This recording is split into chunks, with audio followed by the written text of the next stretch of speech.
¿Qué tal, amigos? Buenos días. Estamos aquí de nuevo en las conversaciones con Gloria. ¿Cómo estás, Gloria? Hola Gabriel, buenos días. Muy bien, muchas gracias. ¿Y tú cómo estás? Muy bien, muy bien. Gracias. Me da gusto. Esta semana vamos a tener doble video, ¿no? Tenemos esa noticia. Vamos a grabar video hoy. Hoy vamos a hablar de un tema muy interesante, así que acompáñenos. Y bueno, mañana vamos a tener un invitado también, donde vamos a hablar sobre Jorge Luis Borges. Y bueno, entrando ya de lleno al video de hoy, vamos a hablar sobre Om Seti. ¿Sí? Om Seti no es muy conocida, pero bueno, a mí se me hace un caso fascinante, ¿no? Se las voy a poner aquí, denme un minuto para que la conozcan. Es una, es una egiptóloga inglesa que pues ella decía que, que era una reencarnación de una sacerdotisa que había estado, eh, había participado en la corte de Ramsés, ¿no? De Ramsés segundo, perdón, no de Ramsés segundo, de Seti primero, Seti primero que justamente fue el padre de Ramsés segundo, ¿no? Y bueno, Om Seti quiere decir de hecho la madre de Seti. ¿Por qué? Porque ella se casó con un egipcio, ¿no? Eh, y bueno, tuvo un hijo al cual le llamó Seti. Om Seti quiere decir la madre de Seti. Entonces, en lugar de llamarle, ¿no? Por su nombre, eh, pues ya cuando tuvo este hijo y le puso Seti, pues todo el mundo la conocía como Om Seti, ¿no? A ver, espérame, espérame. A ver, ahí está. Ahí la están viendo, ¿verdad? Sí, Gabriel, sí, sí lo estamos viendo bastante bien. Entonces, pues bueno, ella nace en Inglaterra, realmente es una mujer inglesa de nombre Dorothy Eady, ¿no? O Eady, se escribe E-A-D-Y. Dorothy Louise Eady, no sé, la verdad no sé cómo se pronuncia, debe ser Eady, ¿no? Y bueno, pues Sí. ella cuando fue pequeña, a los 3 años, se cayó me parece que en su casa se cayó de unas escaleras y bueno, pues tuvo un accidente fuerte. Ella misma lo cuenta porque escribió por ahí 3 libros, me parece, ¿no? Entonces ella misma contaba en sus libros que de ese accidente, pues se golpeó la cabeza y pues ya la daban prácticamente por muerta, ¿no? Y de repente hubo una especie de metempsicosis, ¿no? La metempsicosis es como cambiar de alma, ¿no? Digamos, es como este tema muy ligado con la reencarnación. Y, y bueno, pues cuando despertó tuvo varios recuerdos sobre su vida pasada. Ella decía que era una sacerdotisa, ¿no? Que había vivido en tiempos de Seti primero y bueno, pues que recordaba muchas cosas de aquel entonces, ¿no? Tenía su nombre de aquella época era Bentreshit, ¿no? Era una cortesana sacerdotisa que vivía ahí en la corte de Seti I. Pero bueno, lo fabuloso es que cuando despierta dice, exige, no pide, sino exige conocer el lenguaje y las tradiciones pues, de sus vidas pasadas. Y entonces se va a Egipto y se dedica a la egiptología, ¿no? Es el mismo Ernest Wallis Budge, que es también un egiptólogo inglés muy importante. Los egiptólogos, pues, bueno, es una historia también fascinante. Siempre hubo ahí como esta competencia entre los franceses y los ingleses. Eh, y bueno, pues los egiptólogos conocidos o los grandes egiptólogos del siglo XIX eran o franceses o ingleses, ¿no? Wallis Budge pues es muy conocido por haber traducido el papiro de Ani, donde viene una versión del libro de los muertos, ¿no? El libro egipcio de los muertos, que bueno, ya hemos comentado en alguna ocasión que pues realmente no se llama así, sino que es el libro de la salida del alma a la luz del día. O sea, si lo traducimos correctamente, pues no es el libro de los muertos, es el libro de la salida del alma a la luz del día. Y bueno, habla de todas estas puertas mágicas y todos los guardianes y todas las pruebas que tiene que pasar el alma para poder llegar al juicio de la sala de la doble mat, donde pesan su corazón en una balanza, ponen de un lado su corazón, ¿no? Que simboliza ahí las intenciones que tuvo en vida contra una pluma, ¿no? Y si el corazón pesaba más que la pluma, bueno, salía una especie de cocodrilo demonio de abajo de la tierra y se comía el alma, ¿no?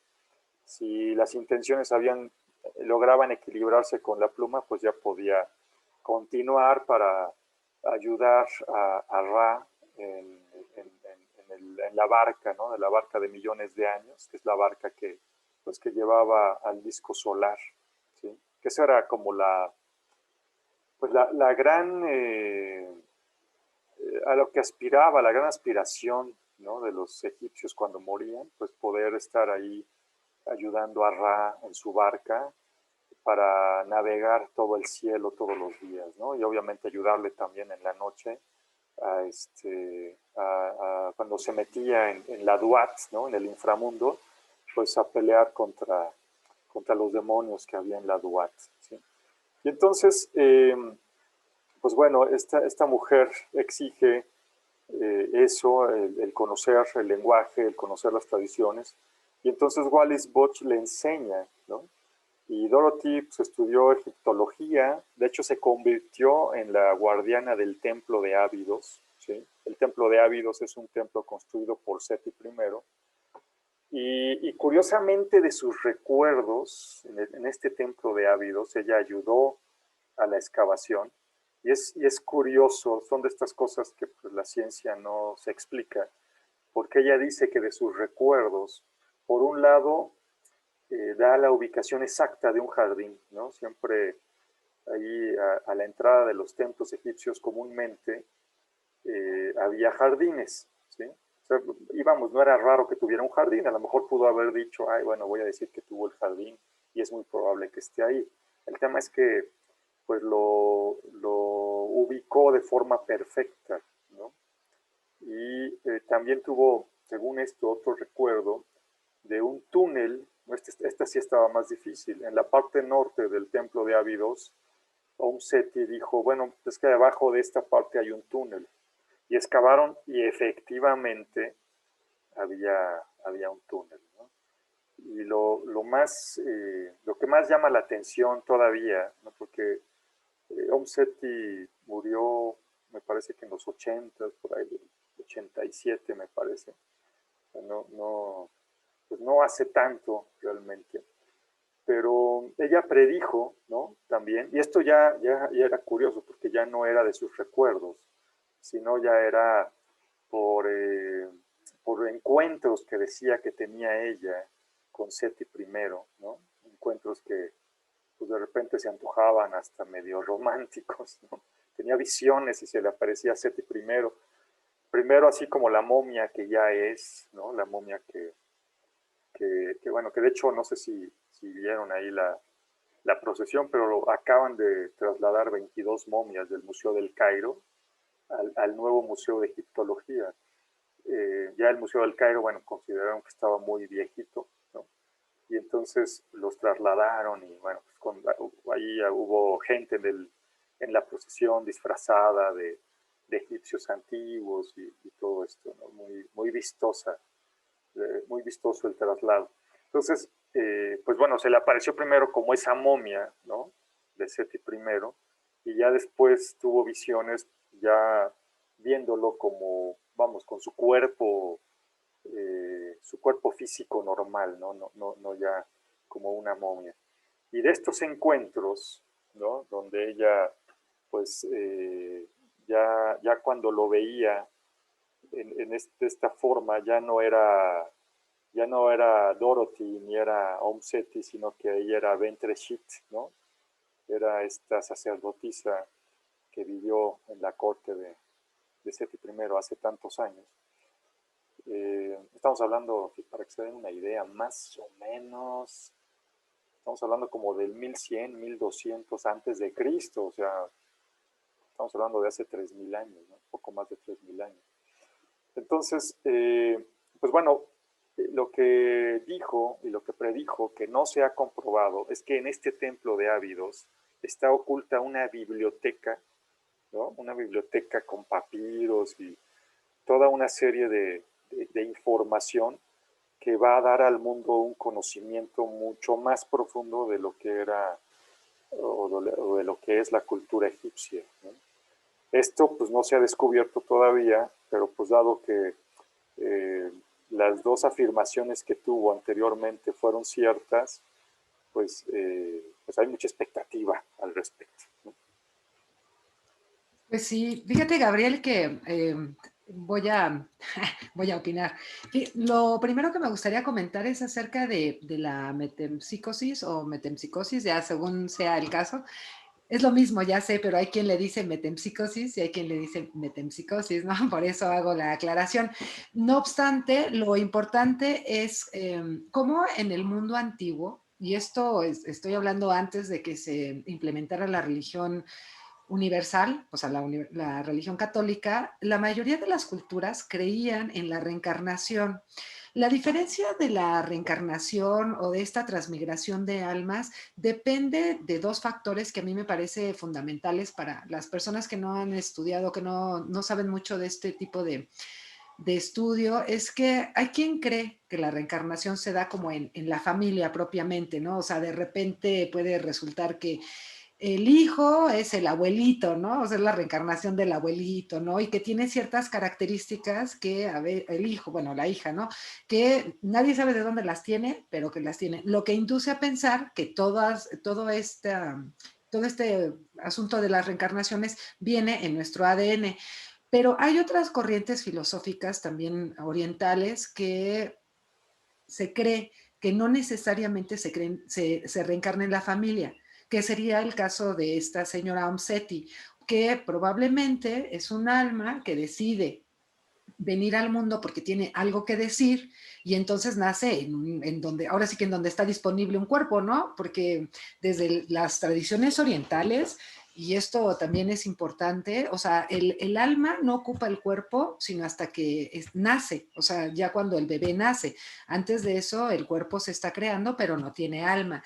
Y en las religiones, en la mayoría de las religiones orientales o civilizaciones antiguas orientales, se creía que el alma ocupaba el cuerpo hasta que el bebé nace, ¿no? Entonces, siendo así el caso, podría ser que esta señora tenía ya el asunto de la transmigración de alma y con el golpe, pues vienen todos estos recuerdos, ¿no? De todo este cambio de la educación que tenían en ese momento y se avivan los recuerdos de las reencarnaciones pasadas.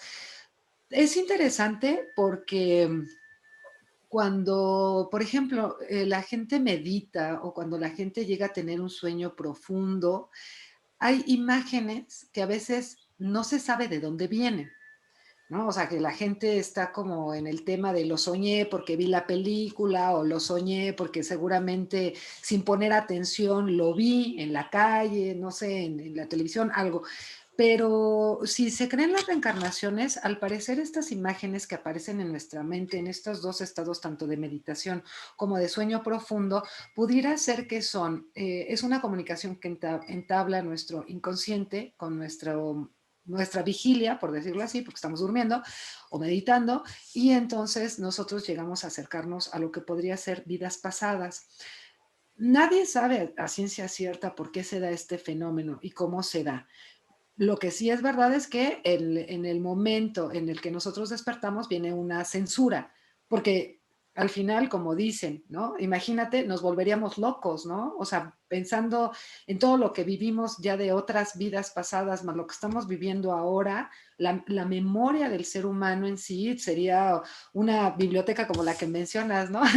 Ahí con muchísimas cosas que pues en realidad no necesariamente podríamos alcanzar a comprender en estado de vigilia. O sea, por ejemplo, ¿no? Si, poniendo el caso de Om Seti, ella tiene todo este saber egipcio, exige que se le lleve, que se le enseñe, que aprenderlo, y su familia tiene la posibilidad de hacerlo, ¿no? Pero imagínate una persona que no tiene la posibilidad o que no puede o que simplemente en definitiva no le creen, porque a lo mejor son muy religiosos o a lo mejor tienen otro tipo de creencias religiosas, pues esa alma se queda ahí con ganas de decir cosas, ¿no? O sea, yo creo que sí debe de conjugarse todo como para que un alma como la de Om Seti pueda llegar a descubrir, ¿no? A desvelar todo lo que viene a mostrar, pues es indispensable que todo se fusione para que eso se lleve a cabo, porque de lo contrario, pues se quedaría otra vez velado, ¿no? Se volvería, como dicen, ¿no? Como diría Madame Blavatsky, se volvería a revelar, o sea, se pondría un velo sobre otro velo. Entonces, eso a mí me parece muy, o sea, como muy interesante de cómo lamentablemente en la época actual y bueno, a partir de las guerras y todo esto que se ha dado, pues se perdió la idea de la reencarnación, ¿no? O sea, que en definitiva, pues es una explicación bastante viable de qué es lo que pasa con el ser humano cuando muere. O sea, claro, somos materia, ya sé, pero hay una parte que es energía, o sea, al final somos energía. ¿Qué pasa con esa energía? ¿A dónde se va? ¿No? Por algo, la psique humana siempre está con el asunto de los fantasmas, por ejemplo, ¿no? O de que ve espíritus o cosas así, porque de alguna forma tiene que haber una explicación, ¿no? Algunas religiones pues nos mandan al infierno, otros al purgatorio, otros a ambos lugares, otros al cielo, y de según sea el caso, pero no hay una explicación seria, por decir así, de qué es lo que pasa. Los egipcios, en su caso, por ejemplo, lo explicaban bastante bien, ¿no? Con el viaje que tú dices que se hace del alma cuando sale del cuerpo, ¿no? En este libro de los muertos, que sí, en realidad no es que sea un libro, son, hasta donde yo entiendo, diferentes papiros que se fueron traduciendo y se creó el libro de los muertos. Esa es como la idea que yo tengo. Entonces, ¿son difíciles? Sí. Nadie sabe a ciencia cierta descifrar todos los jeroglíficos egipcios, porque en realidad no hay de dónde asirse. O sea, se presume, sí, yo sé que está la piedra Rosetta y que eso ayudó bastante a las traducciones de los jeroglíficos egipcios, pero hay todavía mucho por descubrir y que pues que nadie sabe cómo ni de dónde, porque no hay manera de hacer una interpretación de esos jeroglíficos. Los ideogramas egipcios son difíciles en su acercamiento visual, ¿no? Ya no de interpretación, sino simplemente qué es lo que yo veo de ese símbolo. Entonces, y bueno, pues ojalá y en algún momento descubrieran la biblioteca que está escondida, ¿no? Eso estaría padre para ver qué saber hay ahí que no conocemos por el momento, ¿no? Claro, sí, bueno, hay muchas cosas ahí en lo que dices, ¿no? Eh, vamos, temas de reencarnación, eh, vamos, científicamente, hay cosas que va a ser difícil comprobar científicamente, ¿no? Pero sí hay algunos casos documentados donde, por ejemplo, no sé, alguna vez leí de alguno donde un niño le tenía miedo a los aviones, Sí, ¿no? sí. Y entonces, de repente estabas durmiendo y hablaba de que nos atacan y los balazos y decía nombres y todo. Y bueno, sus padres investigan y bueno, pareciera que era una reencarnación de un piloto que murió en Pearl Harbor, ¿no? Un piloto norteamericano. El caso más extremo que yo he visto documentado es algo similar aquí al de Om Seti, ¿no? Porque bueno, pues aquí Om Seti te está dando evidencias. A ver, aquí está el jardín, excávenle y ahí está el jardín. Oye, aquí abajo hay un túnel, a ver, excávale y abajo está el túnel. Y hay uno que, pues, que hasta de repente podría ser un poquito medio macabro porque hay, no me acuerdo cómo se llama este pueblo en Asia Menor, Uh -huh. por ahí cerca del Líbano, que creen, ¿no? Es un pueblo que cree en la reencarnación y de hecho se lleva a los niños a cierta edad, ¿no? A los 3 años me parece, se les empieza a hacer preguntas, ciertas preguntas y demás para ver dónde fue el último lugar donde vivieron en su vida pasada y se les lleva a ese lugar. Entonces, y eso es una práctica común y corriente, normal en ellos, en este pueblo, que no recuerdo el nombre desgraciadamente. Pero bueno, hubo un caso donde uno de estos niños decía que lo habían asesinado, que había muerto asesinado. Y entonces señalaba, de hecho, al asesino, que el asesino seguía vivo, ¿no? Ujú.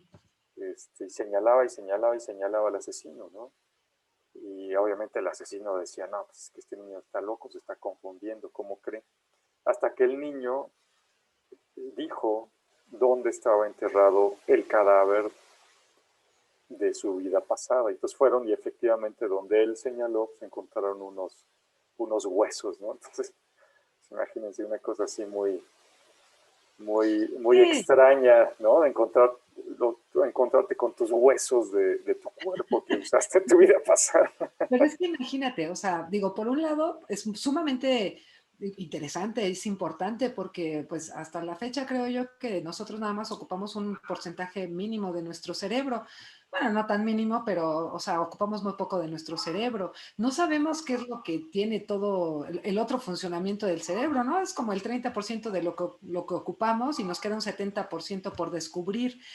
Y dentro de ese 70% tú no sabes todo lo que hay en nuestra memoria. O sea, vamos, yo sé y es a veces como interesante pensar cómo se me puede olvidar, por ejemplo, lo que desayuné ayer, pero no se me olvida, por ejemplo, lo que hice cuando entré a primero de primaria, ¿no? O sea, la mente del ser humano es algo muy complejo, la memoria del ser humano es algo sumamente complejo. Ahora, casos documentados de personas que nacen y que se ponen como yo soy una reencarnación de X, o sea, de alguien, pues hay bastante material. Yo digo, no conozco, o sea, los he leído, la verdad, ahorita no recuerdo ninguno en particular, pero lo que sí sé es que sí hay, no uno, dos, o sea, hay bastantes casos que ya la ciencia ha tratado de explicar y de estudiar de cómo es que la gente llega a recordar vidas pasadas y que sus familiares, sus papás o la persona que está a cargo de estas personas o las personas cuando ya llegan a cierta edad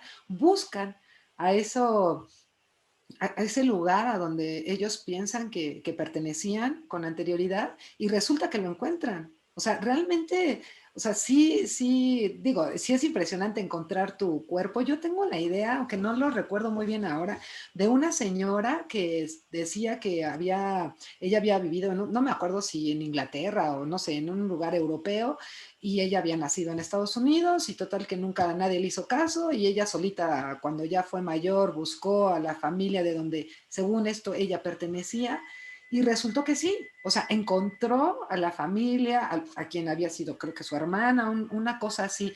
No necesariamente el recuerdo de la reencarnación tiene que ser, por ejemplo, como en el caso de Omseti, de alguien importante. O sea, puede ser un simple, ahora sí que como digo yo, un simple hijo de vecino, ¿no? Alguien común, pero que de alguna forma estas situaciones se presentan, pues yo me imagino que son indicios, ¿no? Que se nos da a los seres humanos, pues para buscar más allá de lo que estamos acostumbrados a creer.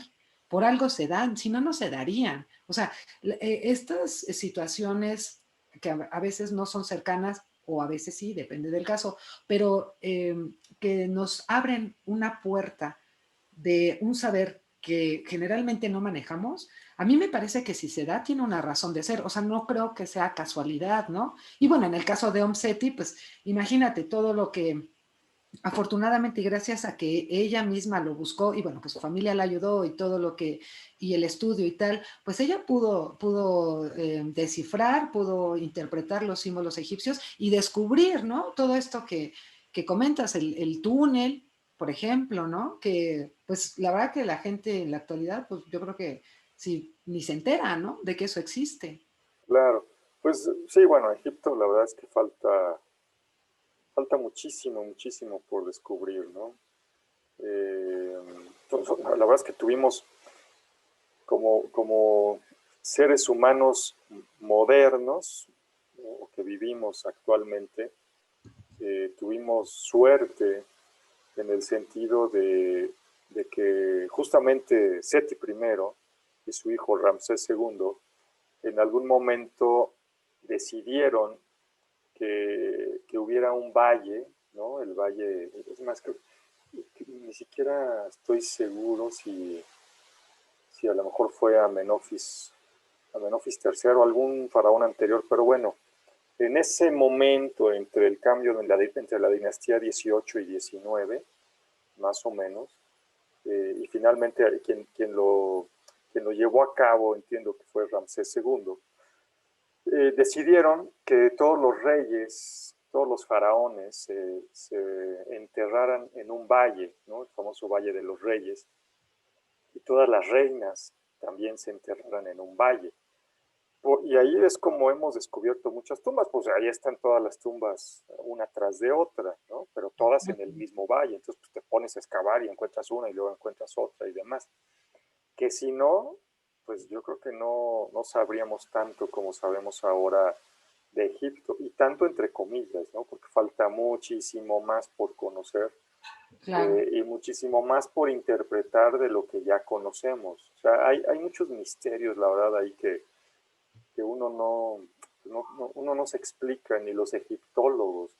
La misma, por ejemplo, Om-Seti, en algún momento dicen que comentó o que dijo que se dice que la Esfinge se construyó hace 2500 años, ¿no?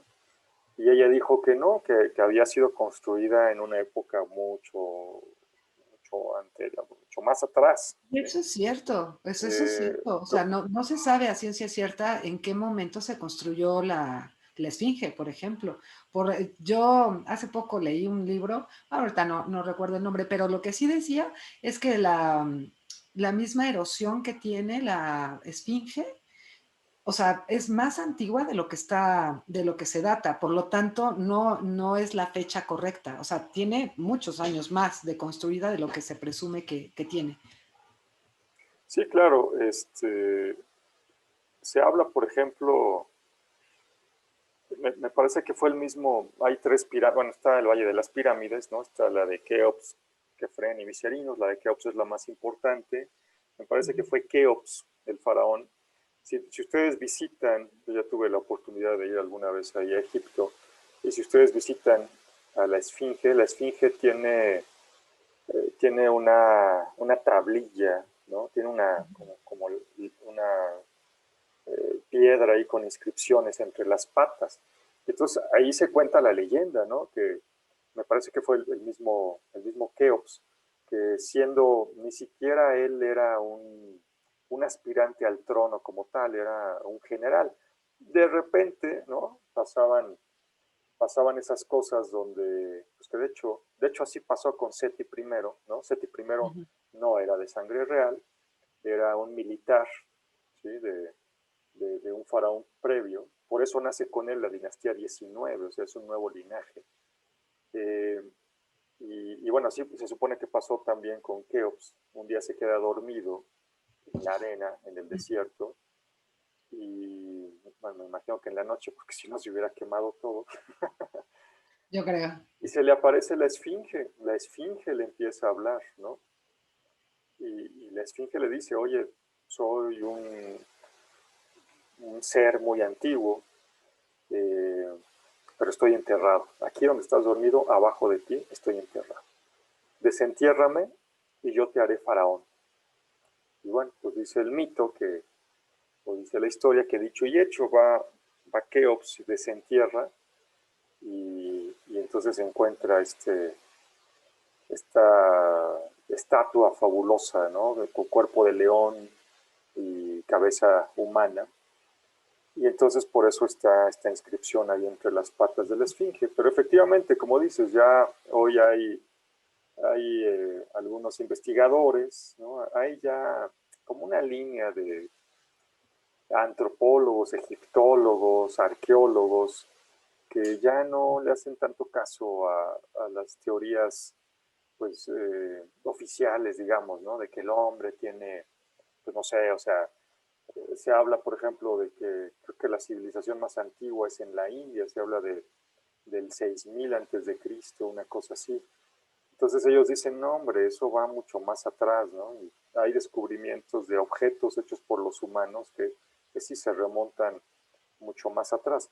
Y entonces ellos hablan justamente de que la esfinge tiene erosión pluvial, ¿no? Esta erosión que es causada por la lluvia, como bien dices, en las patas, como en el borde de las patas.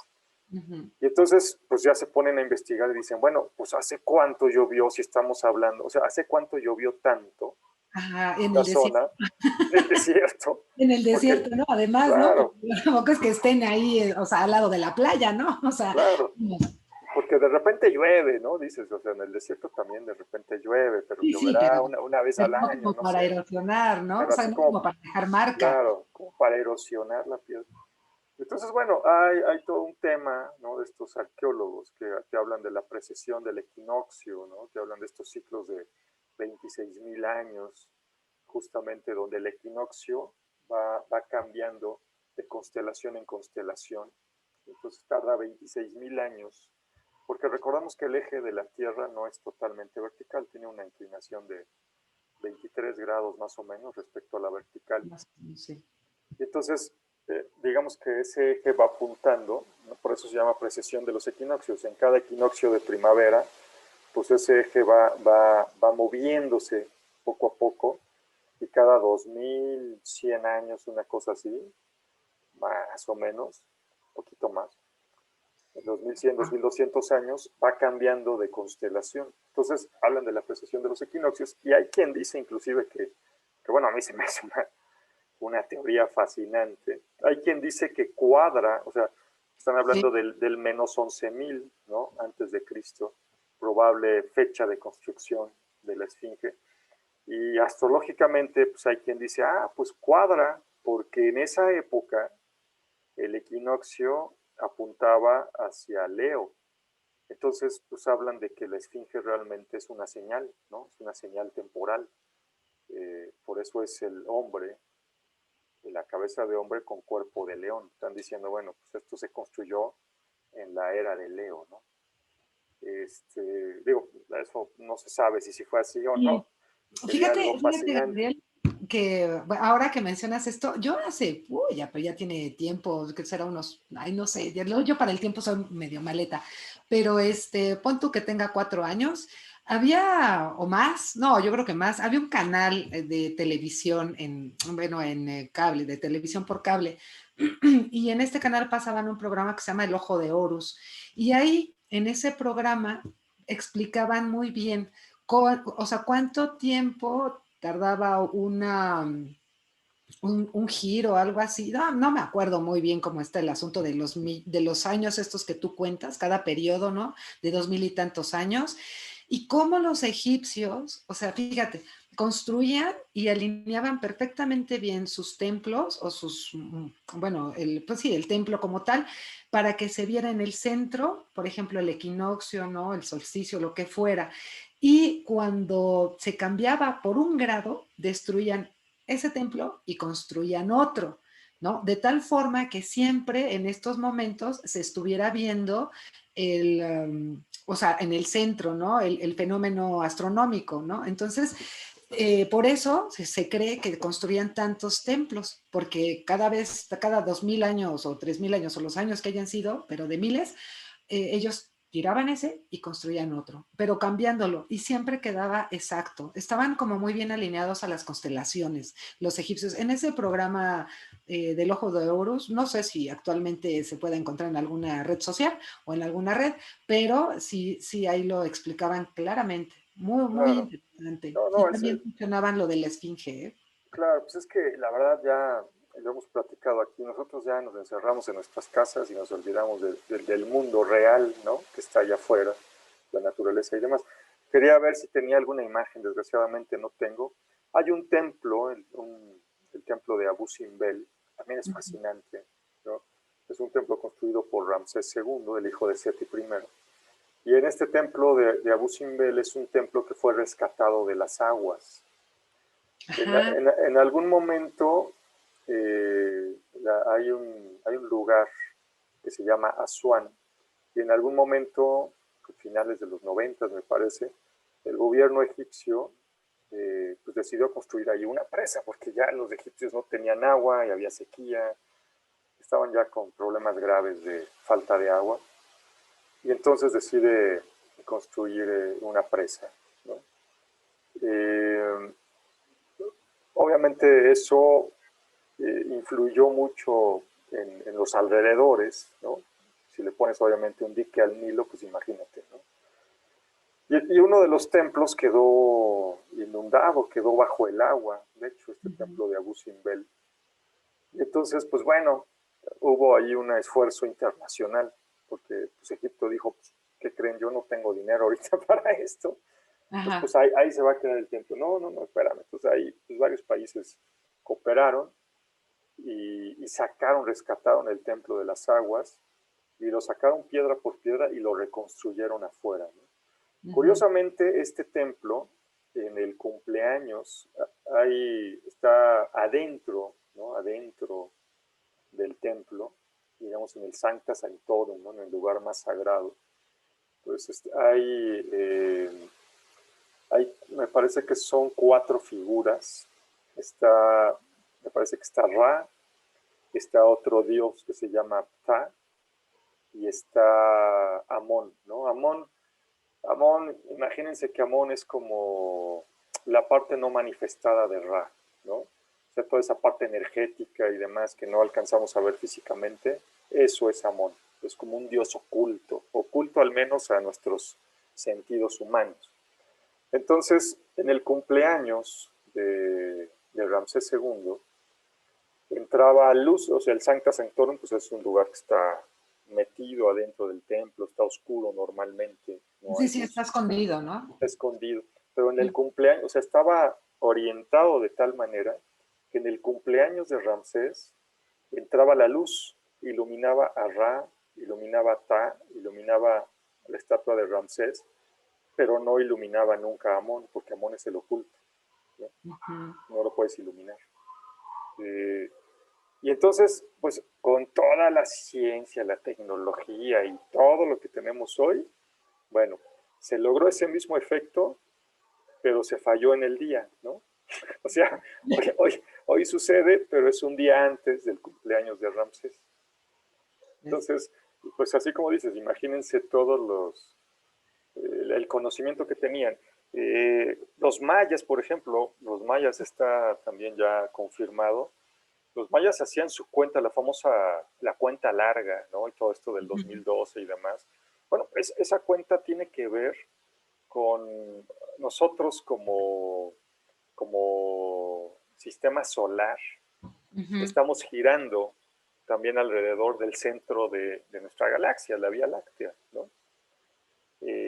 Pues ellos llevaban esa cuenta, esa es la cuenta larga. O sea, realmente no veían nada más que si la luna daba vuelta, que si el sol daba vuelta, no, o sea, veían cómo nuestro sistema solar completo, y hacían los cálculos y demás, cómo el sistema solar completo daba la vuelta alrededor del centro de la galaxia. Lo mismo los indios, ¿no? Los antiguos. Sí, o sea, es que, fíjate, yo en algún momento creo que ya lo comentamos en los videos, pero, y bueno, ya nos desviamos de la amiga Omseti, pero, eh, ay, perdón, pero fíjate, eh, cómo antes los antiguos tenían toda esta sabiduría y cómo se regían por calendarios distintos. O sea, como que tenían el cotidiano, tenían el que marcaba como épocas muy, muy importantes, ¿no? El calendario lunar. O sea, tenían diferentes tipos de calendarios y eran en común casi todas las civilizaciones. Nosotros actualmente, si acaso llegamos al calendario que tenemos, y eso a veces creo que ni le hacemos mucho caso, pero todo eso que los antiguos, las civilizaciones antiguas manejaban, evidentemente se perdió, ¿no? Y cada vez se pierde más porque, sí, yo en algún libro que leí de Egipto, ay, no me acuerdo, que creo que es la cosmogonía de Egipto, algo así, no me acuerdo bien el título, pero bueno, en este libro se menciona cómo todos en el antiguo Egipto sí seguían fielmente las celebraciones de los dioses, porque para ellos era fundamental en su vida cotidiana.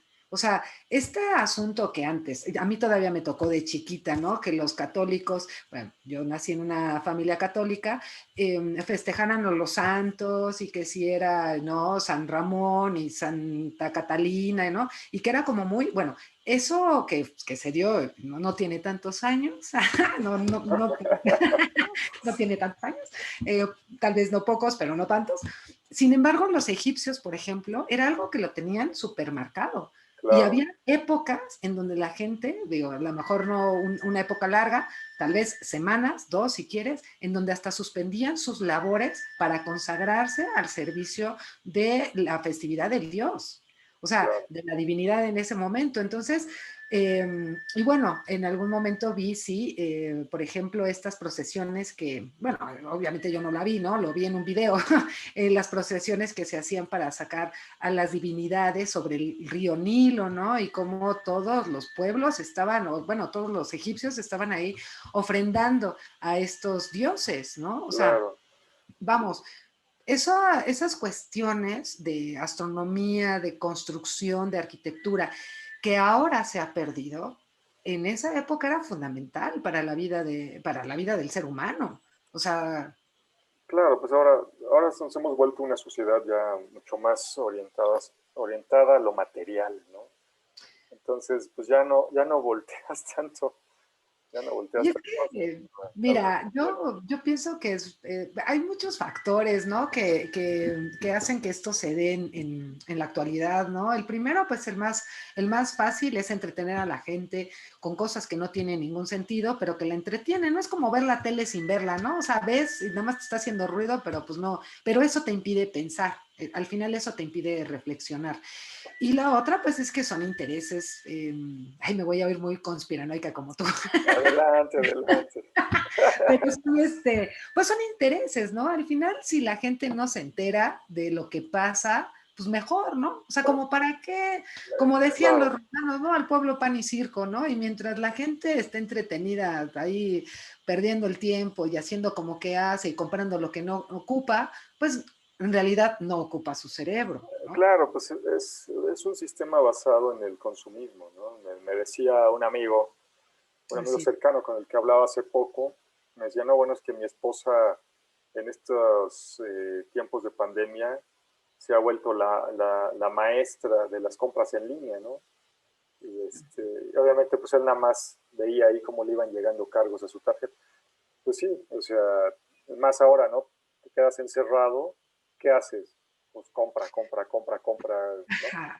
Sí, Pero sí, o bueno, sea, digo, y al final es bueno, yo que trabajé en esas plataformas de compra en línea, te puedo decir que es un mercado que tiene ya mucho tiempo y que sin embargo no había tenido, por lo menos en América Latina, el empuje que tiene ahora, porque la gente está acostumbrada a comprar y verlo, ¿no? O sea, salir a comprar y ver y probárselo y tal. En América Latina, sobre todo, era un fenómeno que no alcanzaba a funcionar el asunto de las compras en línea.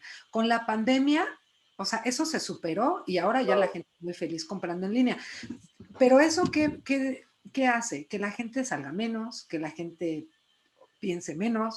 O sea, vamos, o sea, es una comodidad excesiva en la que vive el ser humano. Aún yo sé que estando encerrado es difícil estar encerrado, lo sé, somos sociales, sí, pero impide, impide una conversación con alguien más, impide, ¿no? Se vuelve el ser humano se empieza a alienar de su sociedad, ¿no? Eso, exacto. si mal no recuerdo, lo dicen dos filósofos, me parece, Adorno y Horkheimer, que son alemanes. Ellos en sus escritos empiezan a comentar esta alienación del ser humano. ¿Para qué? Pues para ya no estar a gusto con su sociedad. Dime, Oye, dime. pues nada más verlo, me acordé ahorita de esta película de Bruce Willis de El Náufrago, ¿no?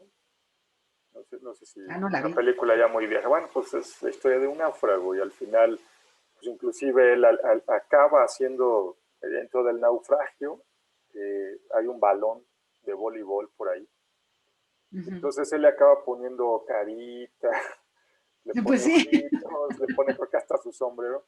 Y ya cuando él se anima a hacer una balsa para salir de la isla y tratar de llegar allá a las rutas de los barcos, pues de repente, porque era, pues como el balón era de voleibol, tenía la Ujú, marca Wilson, ¿no? Ahí ujú. era el señor Wilson, su amiguito. Ajá. Y hay una escena que, pues de verdad, hasta se te sale la lágrima, porque de repente se cae el señor Wilson ahí de la balsa, y bueno, es un drama ahí, ¿no? Entonces, pues efectivamente, o sea, es, esa parte de la película, o ese aspecto de la película, pues te muestra cómo es que el ser humano no está diseñado para vivir solo, ¿no? Sino que pues, No, es en no, no. contactos, vivir en sociedad. Y bueno, ya regresando antes de que Sí, se nos sí, acabe el regresemos tiempo, a un ético, ya nos fuimos hasta del el, tema el náufrago. ya vamos con el náufrago.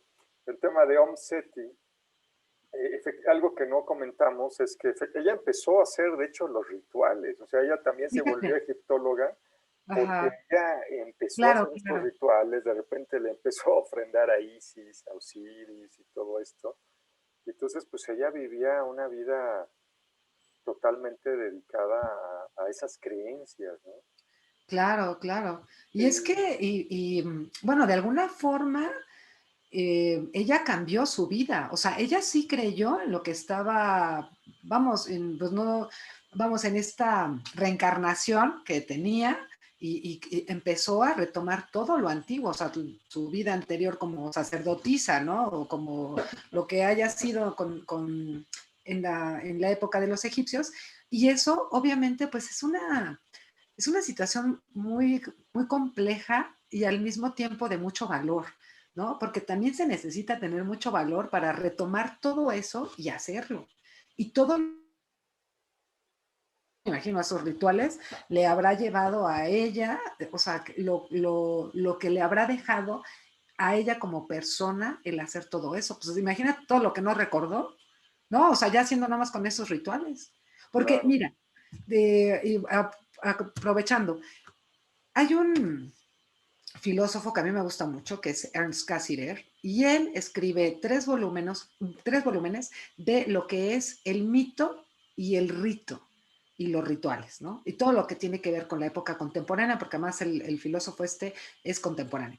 Y él lo dice claramente, y como él, hay otros tantos más filósofos que dicen, el rito en la vida del ser humano no se puede deshacer. Nuestra vida cotidiana está hecha de ritos.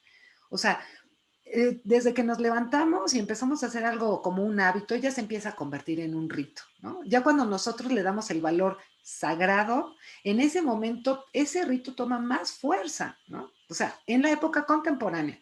Entonces, imagínate si inconscientemente hacemos algo y que tiene un valor con un cierto tipo de pensamiento propio y aún así empieza a ser un hábito, un rito y eso te afecta en la vida, pues imagínate hacer algo de hace del año de la canica. Imagínate esta señora, vamos, todo lo que no pudo haber visto y que a lo mejor no compartió o que a lo mejor No, ya seguro. dijo esto ya es para mí, ¿no? O Oye, sea, pues sí, bueno, de hecho se divorció del egipcio con el que ajá, tiene sí, su sí. hijo. Yo no sé si el egipcio le daban celos Seti primero, ¿no? Porque que tenía unas No, escapadas, como escapadas románticas ahí todas las noches, según ella. Este, pero sí, o sea, y al final, pues ahí viene también la capacidad de la mente, ¿no? Porque si, o sea, tú podrías ir, si conocieras a Om Seti, tú podrías ir y decirle, no, señora, usted está mal, está loca, ¿cómo cree? No, la momia ajá. no. Pero si ella lo cree y vive de acuerdo a eso y hace sus rituales, y bueno, pues al final se convirtió en la guardiana del templo de Aldos, el templo de Seti primero, y al final la enterraron por ahí, o sea, se murió por Ajá. ahí y la enterraron ahí cerca, ¿no? No, Entonces, y aparte, fíjate, cómo se da ese salto, ¿no? Porque a veces también la gente confunde mucho la fe con la confianza. Ahora que mencionas este asunto de que tenía fe, yo creo que sí tenía fe, evidentemente, al principio, pero esa fe se convirtió en confianza, ¿no? O sea, lo que te da el estudio, al final, todo lo que ella pensó, investigó, vio, ¿no? Porque comprobó de alguna forma, eso ya no le dio una fe ciega, absoluta, y como yo lo creo porque no me queda de otra y porque así lo digo yo. O sea, ella realmente empezó a tener confianza en toda esa información que le llegaba, si quieres, porque se le aparecía la momia en cuestión. Se, le- Pues se es lo, que uno nunca sabe, ¿no? se lo canalizaba la momia, yo creo. Exacto, ¿no? O sea, vete tú a saber qué carambas pasaba en realidad, pero de alguna forma eso se convirtió ya no en fe, sino en confianza de que lo que estaba haciendo era correcto, porque además había pruebas reales, materiales, visibles y tangibles propiamente que demostraban que lo que ella igual se pudo haber alucinado existía, como Claro. quieras. O sea, Digo, yo no estoy, como siempre lo voy a decir, no estoy a favor de las drogas, me queda claro, y no creo que esta señora se haya drogado, me queda claro, porque no es la época en la que se usaban este tipo de cosas, pero ella, vamos, de alguna forma pudo defender, es un valor que no todo el mundo tiene, ¿eh? O sea, en realidad. claro. Y claro, y como decíamos, exigió inclusive, ¿no? Bueno, se nos acaba el tiempo, creo que nos desviamos un Pero poquito estuvo, del tema hoy, pero bueno, siempre es interesante, ¿no? es que deberíamos de hacer un programa, Gabriel, hablando de los egipcios y de toda esta cosmogonía que ellos tienen de sus dioses y porque a veces nosotros vemos como a los egipcios muy alejados, ¿no? Y como, pues sí, digo, Nada 5,000, más, 6,000, así, siete así mil es, años. Ya magnífico. estoy, ya estoy como los egipcios, ¿no? Así, este, de tantísimos años que ya ni lo creemos, ya suenan un poco como historias fantasiosas, pero en realidad es una civilización que duró miles de años. O sea, es que no duró 2 días. O sea, yo creo que Y ninguna sigue, civilización duró tanto como los egipcios. y sigue dando. O sea, alguna vez hemos platicado tú y yo, tú que sabes de la cábala, me has dicho, bueno, pues yo como que veo que mucho salió de Egipto, ¿no? Y al final, uno de los pilares que tenemos hoy, pues es la moral judeocristiana. Entonces, Así imagínate, es. si viene desde allá, claro que ya se torció un poquito, ¿verdad? Pero, Mira, el saber, yo tengo una idea de esto. El saber prevalece intacto y la gente es el que lo tuerce. Porque en realidad, o sea, el saber está ahí y está como tiene que estar. Lo que pasa es que luego el humano le va acomodando de a según, como lo que pasa ahora, de a según sea el caso, es como yo le voy entendiendo y a ver si le quito y le pongo, ¿no? Como en algún momento lo comentamos, la Biblia que se ocupa actualmente, pues no tiene nada que ver con los textos antiguos sagrados del cristianismo primitivo, o sea, no, no tienen nada que ver.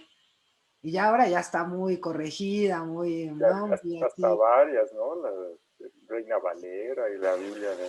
Hay muchas versiones, de hecho, actualmente. Hay muchas, la Biblia latinoamericana, por ejemplo, bueno, hay Biblia hasta para niños, ¿no? Con dibujitos y todo, que eso al final, desde mi punto de vista, le resta validez al texto sagrado, o sea, le quita la parte del oficio sagrado, ¿no? O sea, de lo que realmente debería de ser, ¿no? O sea, vamos, no es lo mismo ver un texto como debe de ser, que por cierto, ayer que estaba yo haciendo una investigación me encontré unas tapas de unos libros de estos iluminados, súper bonitas, que son creo que del Ah, siglo 4 o 5 por ahí hechas en marfil con plata, una cosa maravillosa, no sabes, una maravilla de tapas de libro, bueno, o sea, la cubierta del libro para que se claro. entienda.